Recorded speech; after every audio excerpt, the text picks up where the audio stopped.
මොන වැගනාර වල නම් එන්ජින් ටියුන් එක මයිලේජ් එකට කරාට කමන්නේ නැහැ. මොකද මේවා දුවක් දින ප්‍රශ්න වර්ගයක් තියෙනවා. ටැබ්ලට් කවර් බගින් යනවා. ඒ කියන්නේ ප්ලග් වලට ඔයිල් බහිනවා.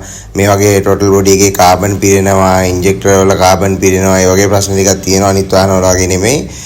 මේ වැගනාර 50 AS එකක්. ඒතකොට මේකේ ටැබ්ලට් කවර් බගින් එක ගිහලා ප්ලග් වලට ඔයිල් බහලා තිබ්බා. ඒතකොට ඒ වගේම චේම්බර් එක ඇතුලේ කාබන් තිබ්බා. මේ කාබන් ක්ලියර් කරාට පස්සේ තියෙන තත්ත්වය මේක. ඒතකොට මෙහෙම ටියුන් අප් එකක් කරපුවාම මේක ළඟ කරන්න ඕන එකක් නෙමෙයි.